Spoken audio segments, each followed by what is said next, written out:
Hey, what's up, guys? Welcome to Trust and Believe with your boy Shaun T. I'm so excited today because I am here at Bulletproof Headquarters in Seattle, Washington, and I have such an amazing show planned for you. But I'll first say this.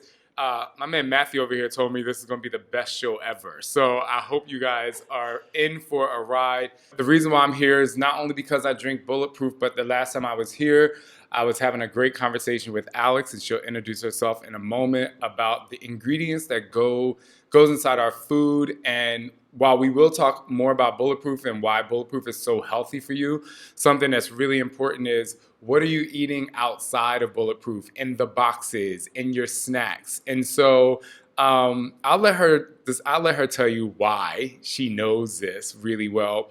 But a lot of you are out there looking at nutrition facts. And then I also am a person that tells you to look at the ingredients. And some things you don't even know how to pronounce. And there are a lot of things out there that you may have done research on and you know what it is.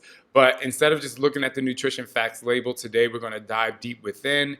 And then we're going to talk about, and I think this is going to help a lot of you out there who are entrepreneurs, we're going to talk about some strategy and branding, right? And how you are able to help elevate Bulletproof. So welcome to Trust and Believe, and we'll be right back. Trust and believe.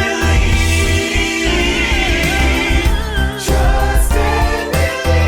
You gotta believe in yourself. Trust and believe.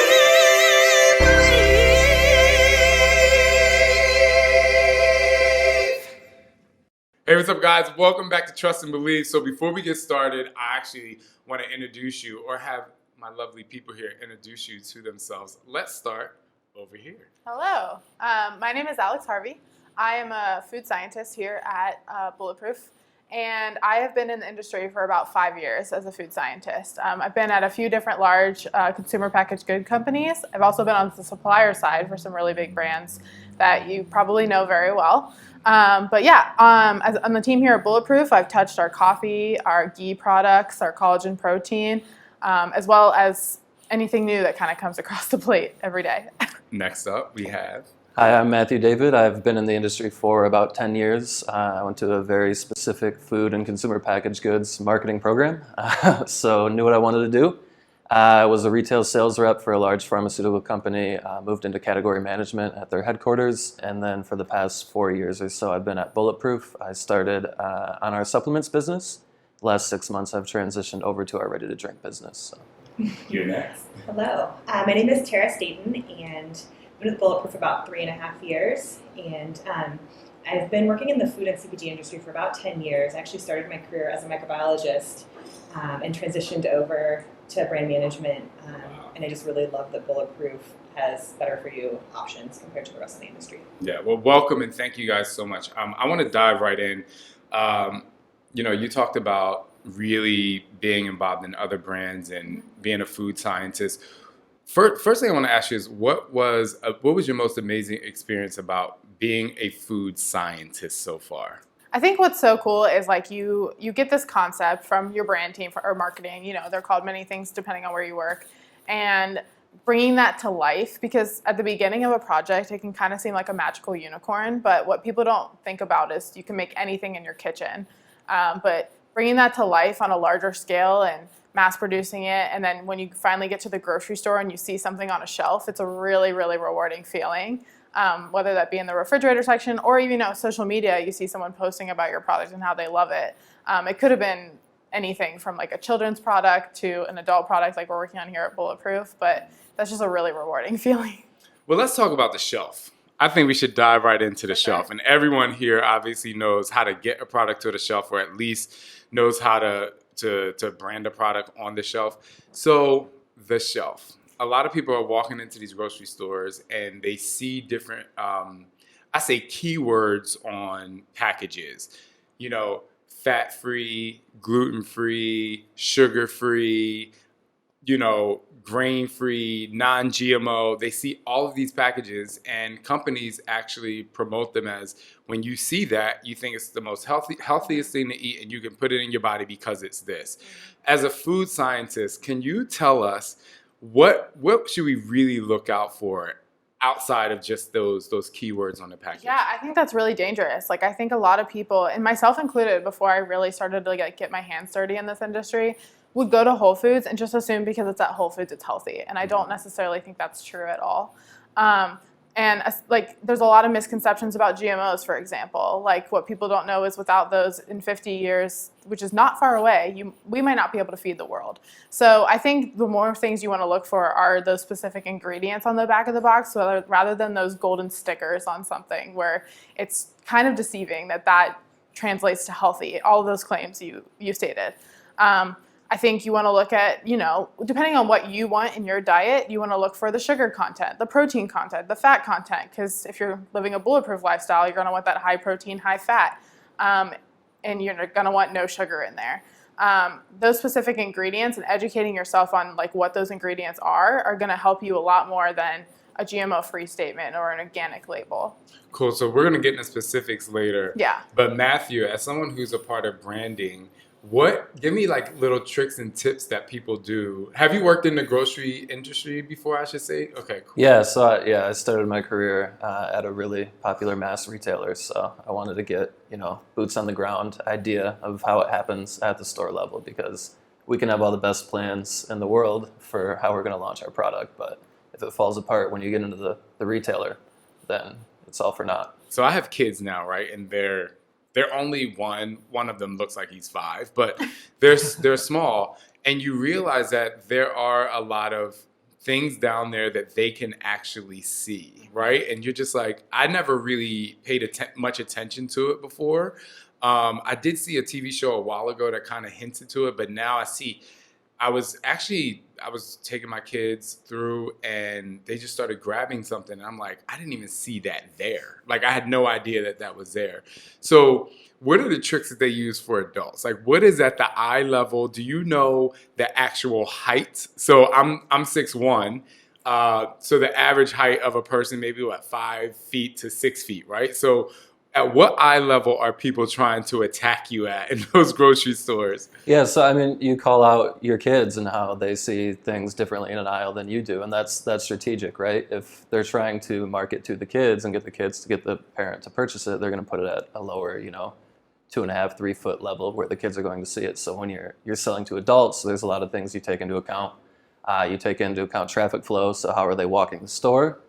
Lead in to the aisle, so based on the traffic flow, where are they going to come into the aisle? Are they coming in at the end, or are they coming in on this end? So is it from the middle of the store? Is it from the outside of the store? So for us, a really important spot is lead in to the aisle. So the traffic flow coming into the aisle, we want to be at that area of the shelf, and then around 5'8", which typically most people can see. So that's usually around the 4th or 5th shelf up. And then the other big thing is brand blocking. So the reason you see people with 8 different flavors of the same, formula is because they want to have their brand, plastered in that area. So it's kind of what I did at my transformation center this past weekend, because we're having a transformation weekend soon. And I took all the fat water, and I had every single, I put all the fat water, I did a pan. I'm like, you see every single flavor. So sorry, I cut you off, but it's exactly. so interesting how you do that. And as you're selling more and volumes are increasing, you go back to the buyer, the category manager, and you say, hey, we're turning a lot more than these people, in this area of the shelf. Maybe we should be in that spot. Maybe we should have 2 or 3 or 4 facings. If we don't have as many SKUs, maybe we should have a line of our products right there. And that really, when the consumer walks in, they see it. So. Yeah. So Tara, in terms of, I'm gonna go back to the microbiology because, I personally feel like that's great. What is like the foundation of how food literally begins? And I'm sure you'll be able to kind of talk through that too, but what is that first step that companies take? So let's say I wanted to make, I would say I don't eat cereal, but there's some times where I just need some Fruity Pebbles in my life. You know what I'm saying? I just need it. But what is that first step that if I wanted to create a new healthy cereal, what is the very first step that would happen? I think you just nailed it. Like you said, I need it. So there's that consumer need state. Like you figure out what consumers want and need. And so it's like, what is that? Like, hey, maybe there's 100 more of you that want and need healthy, Fruity Pebbles. And you try to quantify that. So what our group does is say like, okay, if we made healthy Fruity Pebbles, how many people would buy it, and what would that look like? What flavors do they like? Is it natural cherry? Is it natural lemon? You start building the product on paper. You start like going, okay, what makes sense? What do consumers like the best? And then we turn it over to people like Alex to actually put the formula together. That's interesting. I have a really random question. Why is orange drinks popular? Like why do they even make it to the shelf? You know, because like, you know, when you're a kid, I'm going way back, so people just stay with me here. And we have people in the audience. It's only two. But when I was a kid, I wanted the fruit punch and I wanted and something purple. But orange flavor is always the last one in the box. Like if you had a popsicle, can someone tell me why that even makes it? Maybe it started with Tang back in. Yeah, like it's nostalgic. It's just familiar. I think like everyone knows orange. So it's almost like if you have a fruit mix, it like has to be in there because it's just people expect it. But I always thought it was a waste. I'm sorry, personal opinion thrown out there. Shade so thrown. But I'm with you. I like the color orange. I like the color orange of Bulletproof. Though. Yeah, it couldn't just be the my drink Bulletproof is like, orange. maybe that's why, because they knew Bulletproof would be orange. All right, so let's dive a little deeper. Let's talk about ingredients. Now let's talk. So we know that you start a product by knowing the consumer's need. We know where you place it in the aisle so people can see it. Let's talk about the ingredients. I want you to give me some super science. What does it actually look like? Because what does cereal look like before it even becomes cereal? Like in its inception. Yeah, I think if you're at a brand, usually, and I've been in a lot of different like food categories before, you kind of are fortunate in the fact that most things have been around for a while, so you have a base to work off of. And you know that base, or you have suppliers you reach out to give you that more of that expertise on that base. But what it really looks like is, cereal's tough because we don't do grains, but if you were to do that, you would reach out to a grain supplier and you'd be like, I want the base to be something trendy and healthy, like buckwheat, for example. And they would give you, I don't know, they might send you like 4 different buckwheat flours to work with, or different particulates to work with. So it starts by reaching out to those suppliers, and then you kind of take those components, those building blocks. You get a flavor from suppliers. You tell them you want it to be this color, and then you take those components together and you kind of just start playing. And I really like to think of it as playing rather than like experimenting is like a fancy term, but yeah, you're kind of like mixing and matching and trying to get that magical concoction and what works. We work really closely with the brand team to see if it kind of meets their expectations as we go along the process. But it's really a partnership between the people supplying you the ingredients and the work that you're doing here and the end goal for the company. Okay, I'm gonna go to microbiology for a second, and then I'm gonna come to branding. So microbiology-wise, is there ever a question where, like, who does the research on the actual ingredient to say, like, how does this actually pass the test to go into the human digestive system, Yeah. She's laughing. I mean, this is what I want to know, and I believe that, my fan base, and I think a lot of people in general want to know because, I'm gonna open up here. It might be a little serious. Like I have like lots of anxiety about like colon cancer and different internal health cancers. And so, because a lot of people in my family passed away of cancers of some sort, some smoking, which I don't, so I don't have that anxiety feel. But in terms of what I'm putting in my body, I just want to know, like, at what point, if ever, it's tested. Like, how does that work from its inception? Yeah, obviously, like the FDA does certain testing and certain things that they allow on the market based on testing, but then at a more specific level, individual products, we test them as they're being manufactured. We make sure that the ingredients coming in are being tested, or they have specifications coming from our suppliers that they meet certain levels for like microbial or certain chemical analyses. So if we're claiming something has a certain amount of vitamin C, we test it and make sure that it actually has that amount of vitamin C, so that consumers are getting things that are labeled appropriately.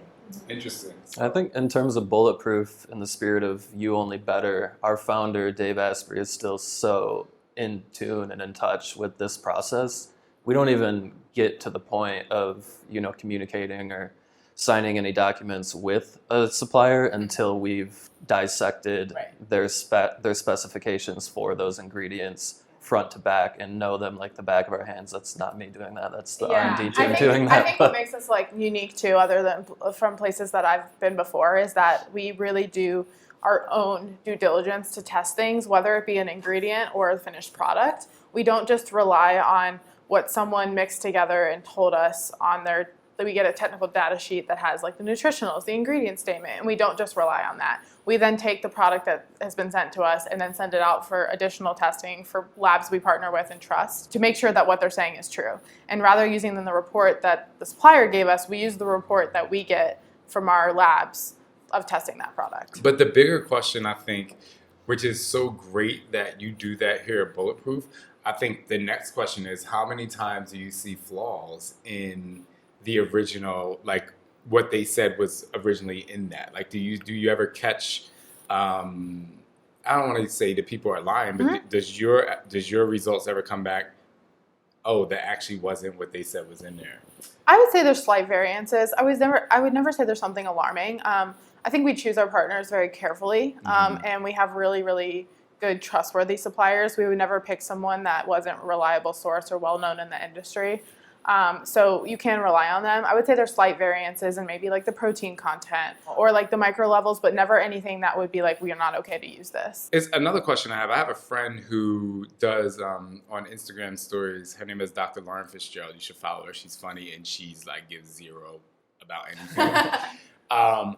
But she goes through the aisles at the grocery store and she like looks at the packages. It's really cool to watch, But I have a question for you, just kind of follow up. Does the, I would say the store chain or I know like obviously here at Bulletproof, you guys are really worried about what goes in someone's body, but let's say a store, I don't want to say any names of, well, I'll say examples. Let's say Whole Foods or, Trader Joe's. They're more like health-based stores, but if you take a general grocery store, how many times does the manager or whoever come to you and say, well, let's make sure this is really healthy before this goes into the entrance of the aisle? Like, how much do they actually care about that? I think you'd be surprised the questions you get asked in category reviews with a category manager. They do care about how they're serving their consumer, and we'll always take an R&D person with us to those meetings to kind of answer those tougher questions. But as it relates to where you're positioned on the shelf, that's typically falling down to how you're performing sales-wise. So it's our job to market, the better for you lifestyle and help people just do better for themselves. So the sales are commensurate with that, and then we get moved up to those spots. So it's all like anything in life. It's selling. So you have to pitch yourself, and you have to sell yourself, and then you have to show the metrics to prove success, and then you work your way up that way. But, before even getting there, you do get those questions in the meeting before they even pick up the product. Yeah, so would you say that if something really healthy is trending, whether it's in a health food store or not, that's going to be the winner if it's trending and it's selling the most, as opposed to like it's something that is not necessarily healthy for you at all. If that's trending better, that goes in the better spot? Typically, it's performance-based, but you did mention Whole Foods, and they are a bit different in that they want to be innovative, and they want to be on trends, and they want to be ahead of the trends. So they operate a little bit differently, and they want to bring their consumers the next best thing that's going to help them perform better, live longer, etc., and just meet their goals. So Whole Foods is a bit different in that, is you'll see, the next trends. We were at the front of Collagen, we were at the front of MCT. So because of that, we were featured in more prominent locations in front of consumers as we were building those categories. But then when you're getting out to the more traditional retailers, it's going to be a lot more sales and performance focused. Yeah, I will say that when I drink Bulletproof, I literally trust that what I'm putting in my body, it feels really great. Not just because I love Dave, but I'm meeting you guys and I see it. Speaking of trust and believe. When we come back, we're going to find out specific ingredients. I'm going to put these people in a hot seat. You know what I'm saying? We're going to find out those specific ingredients that you should look out for to keep your body healthy. All right, we're back. Come to my girl. Yes.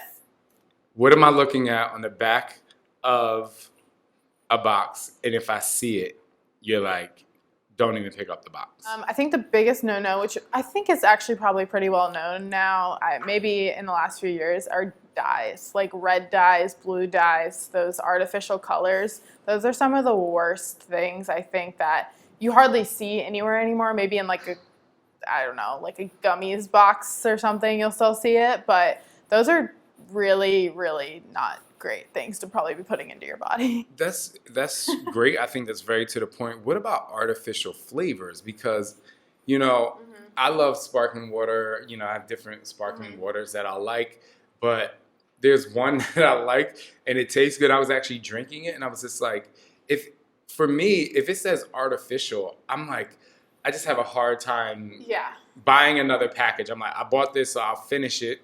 But it still gives me a little anxiety. Yeah. So what do you say about artificial flavoring? So, I mean, as a company that only uses natural flavors, or if you see WONF, WONF, that means with other natural flavors, that's pretty common as well. In the flavor industry, whether it's artificial or natural, just means if it's derived from what it's claiming to be a flavor of. So a natural coconut flavor has to be legally derived from a coconut source.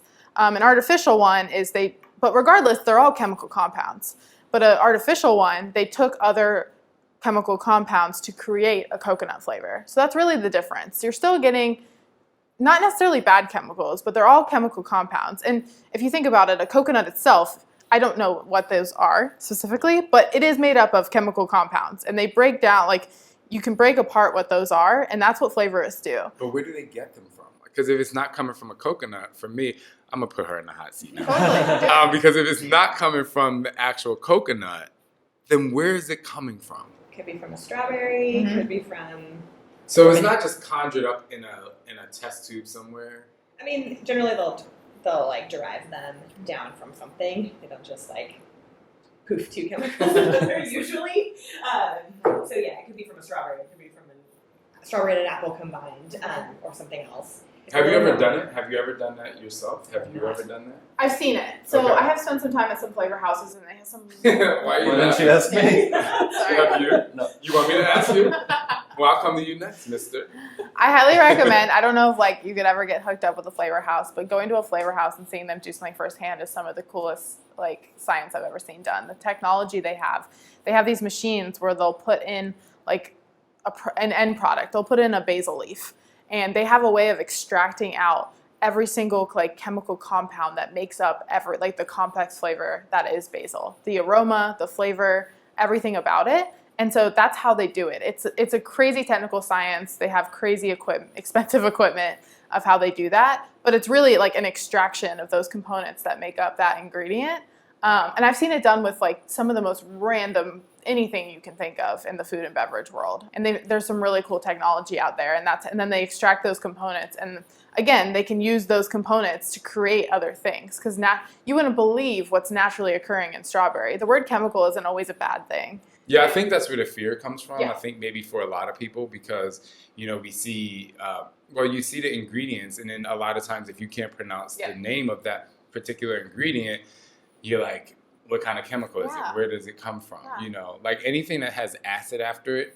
For me personally, I'm like, why would I put this? Because I think of acid from when I was in high school biology or chemistry. Yeah.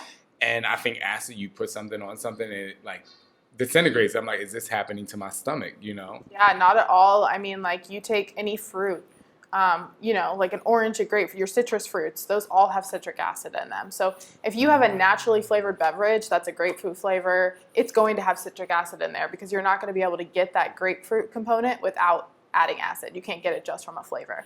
Malic acid is really common in apples and grapes. So you'll see that a lot in apple and grape flavored things. So they're nothing to be afraid of. That kind of made me feel better. Yeah. But I mean, to visit this, it's a artificial flavoring house. What is it called? The where you would companies? go- Yeah. Yeah, they call themselves flavor houses. Flavor houses. Yeah, Flavor houses. yeah. I just think that would be a really cool spot to visit. Yeah. They're amazing. They're amazing. so proprietary. They're so protected because Yes. of the just technology they have and the experience that's been ingrained in their families and their companies for years and years. I mean, I don't know if you ever indulge in jelly beans, but have you ever tasted the popcorn jelly bean? Well, Yeah. that's the thing. That's what's really interesting. So I love the jelly beans. They always have them in hotels. They always have like and I say to myself, how does this taste like cotton candy? Yeah. You know, how does this, and so those flavor houses do that. Totally. And that jelly bean's using a lot of natural flavors, the types of things that these better for you companies that are emerging are using. Because what it comes down to is, we can give people the guidance and the education and the knowledge to empower them to eat healthier and be healthier. But what it comes down to is the food's got to taste great and it's got to make you feel great. So natural flavors are a big tool for companies like us. Okay, so the next question I have, I've always had this question. It might take me a while to kind of maneuver my way through the answers, but preservatives. Okay, preservatives are one of those things. I used to say a couple years ago, I'm like, if it doesn't expire within 2 weeks, I'm not putting it on my body. And I know that could sound extreme coming from, you smart people like you. But, for me, I found that a lot of times to be the best way to like manage internal health, to manage, weight loss or sustainability in your weight. Let's talk about preservatives, and who wants to begin? Because I got questions for all of you. Yeah, I can start. Really, so you want something natural, and this kind of going off. We just talked natural flavors and natural colors. Right. So natural colors are a big reason you need preservatives in something. Natural colors are all derived from fruit and vegetables, and in any kind of light in a grocery store. Over time, that's going to fade extremely quickly. A natural red coming from like a berry or something, it's going to turn brown like super quickly. And preservatives are in there to keep it the color you want it to be. Like, that's just one example. But no one wants a brown strawberry flavored beverage. So if you can have something in there that's going to keep that pretty color for you, like, are you going to pick up a strawberry beverage off the shelf that looks like it's, I don't know, I mean, it gone wouldn't bad? look appetizing. Exactly. By any means, So that's Yeah. that's a big part. And then the other component is really like, if you think about how we have a product, say we produce it in Chicago, and then it gets sent to our distribution center in another state, and then it gets sent all over the country.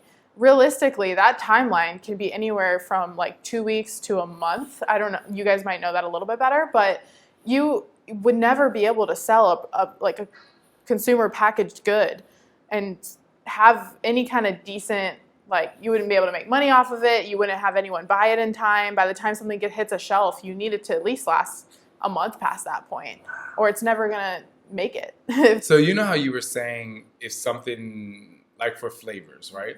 If it needs to be extracted from a strawberry, or if it's citric acid, it has to come from an orange.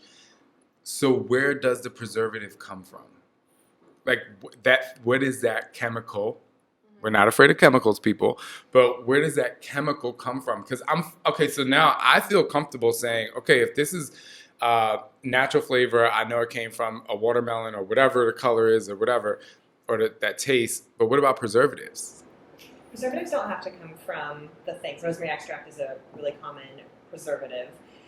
And correct me if I'm wrong, Alex, but I misspeak any of those science. A lot of times what happens with foods is they start oxidizing. So like, if you set something on your counter and it starts tasting a little weird after a few days, then eventually it starts tasting rancid. Yeah. It's basically like the oxygen has gotten to it, and then eventually things start to change and then it starts tasting kind of funky. Mm-hmm. So what like rosemary extract and vitamin E and some of these like naturally occurring things do a really good job of is scavenging all of the things that tend to make things go rancid, so including oxygen. So they help kind of like stop that process from happening and make your food stay better longer, so that it can go through the whole supply chain and get to customers. I mean, as much as we'd all love to like freshly bake every single one of our collagen bars and fresh squeeze every single one of our fat waters, like that's just not realistic to scale to get these out to the world. Yeah. And so there has to be a little bit, walking that fine line between having natural preservatives and having something that just go bad.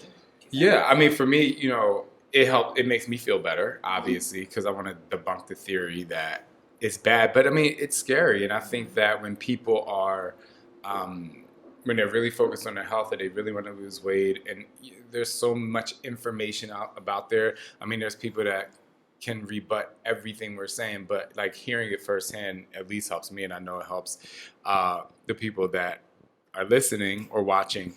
So Well, I think it comes down to, another big buzzword in the industry right now, antioxidants. Everyone's taking antioxidants for the cells in their body, and these natural fruits and vegetables that we're getting from the earth have those antioxidants in them, and they have them for that reason, to preserve, to defend against oxidation. So I think that's really what it comes down to. And rosemary extract, for example, has been being used in cooking and culinary for generations and forever in ancient traditions. So that's one of the reasons, is it's an antioxidant. It's a natural antioxidant.